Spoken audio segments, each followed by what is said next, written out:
The habits that stole 10 years of my life didn't look toxic. They looked responsible, smart, even productive. I was praised for them, rewarded, promoted. People said things like, "You're so disciplined," and "I don't know how you do it all." And honestly, neither did I, because looking back now, those same habits were slow poison. They drained my energy, killed my creativity, and little by little made me feel like I was living someone else's life. And I didn't even realize it was happening. If you've been feeling stuck or restless lately, like you're meant for more, but just can't quite figure out why you're not moving, pay close attention, because these 3 habits are subtle. They fly under the radar, but they will steal your time, your confidence, and your potential if you let them. The first one might surprise you. It's something that society actually rewards, and yet it quietly robs many of us of our most valuable resource, our time. Let's dive in. I used to believe that being busy meant I was doing something right. If my calendar was full, if my inbox was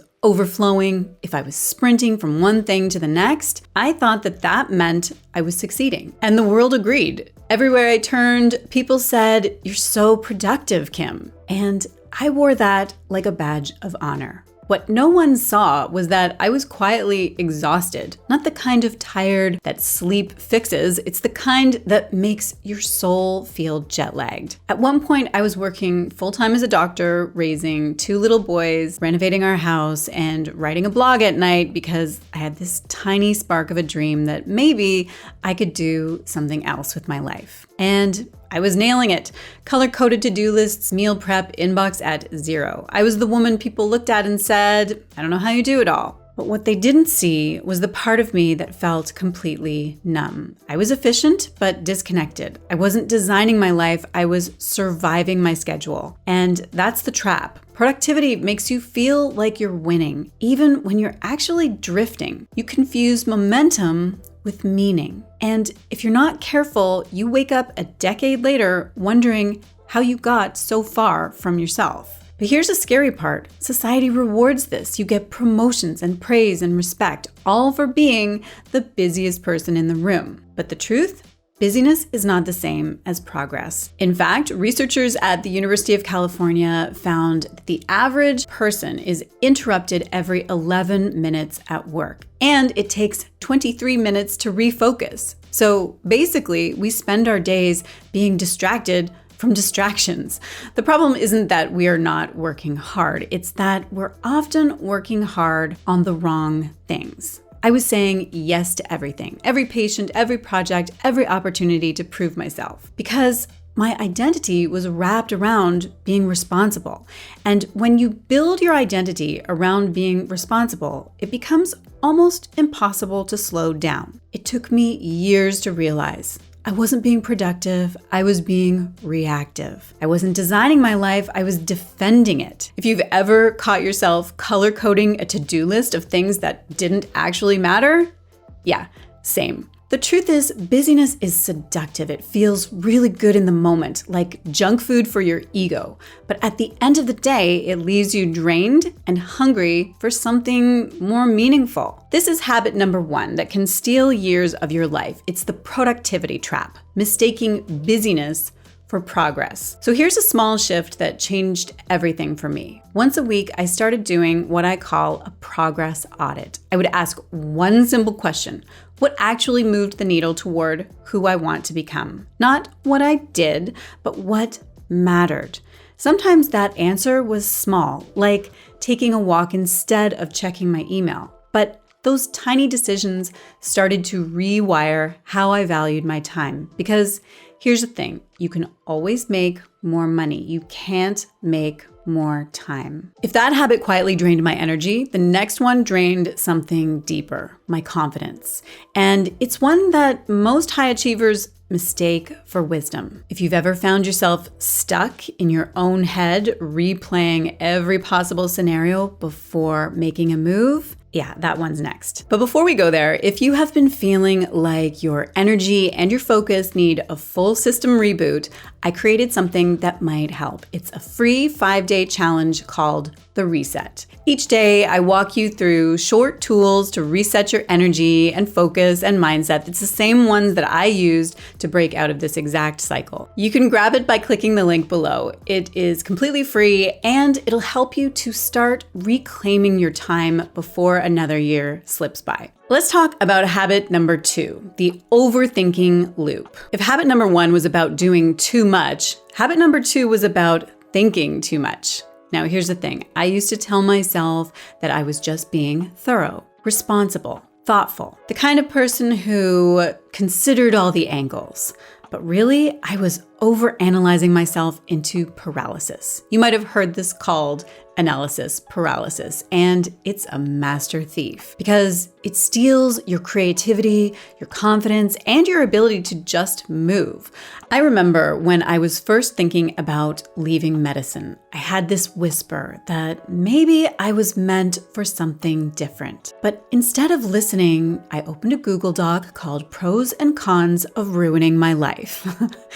That document was 12 pages long. And it didn't make me any clearer, it just made me tired. Here's what I've learned since. Overthinking feels productive because it gives your brain the illusion of control. But what it's really doing is feeding your fear. Psychologists have a term for this: intolerance of uncertainty, and it's strongly linked to anxiety. And the more that we try to eliminate uncertainty, the more anxious we actually become. It's a cruel little loop.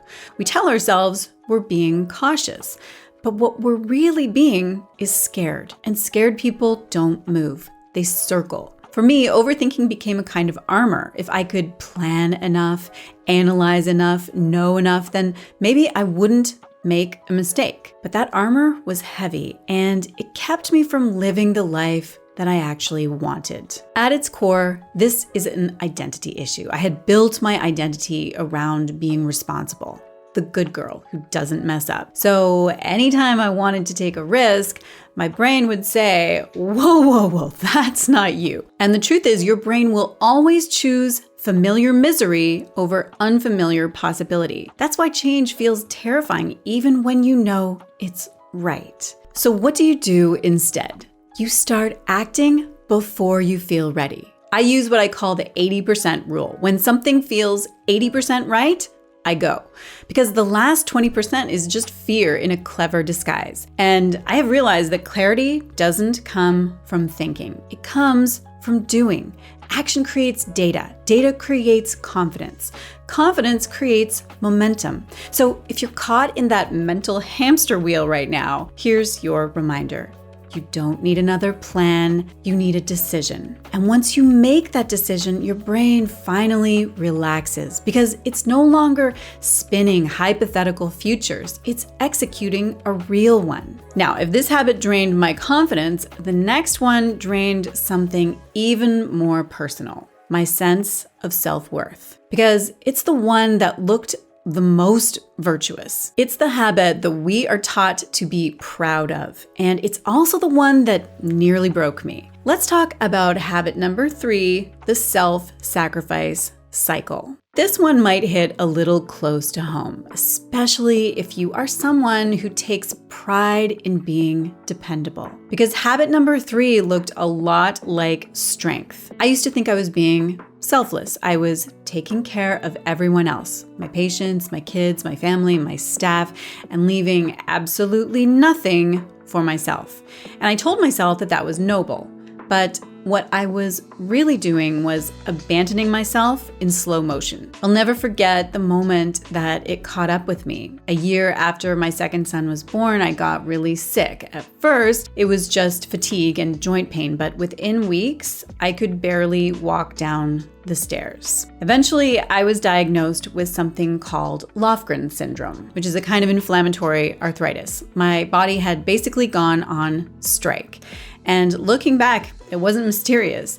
I'd been running on empty for years, ignoring every signal, every symptom, every instinct.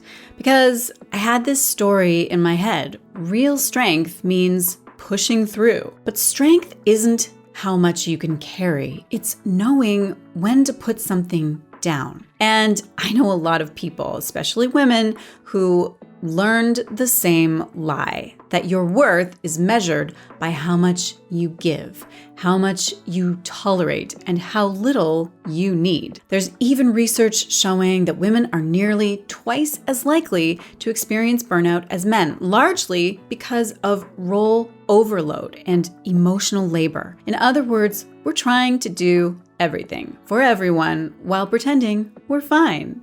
Spoiler, we're not fine. We're just really good at faking it. For years, I thought self-care was indulgent, something that you did after you'd earned it. But the truth is, it's maintenance.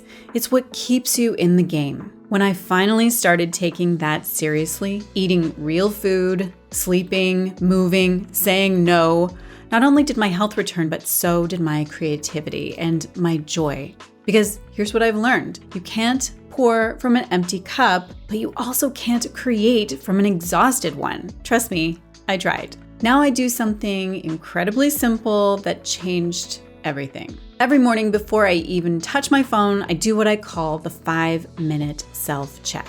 I ask, what do I need today to feel grounded and well?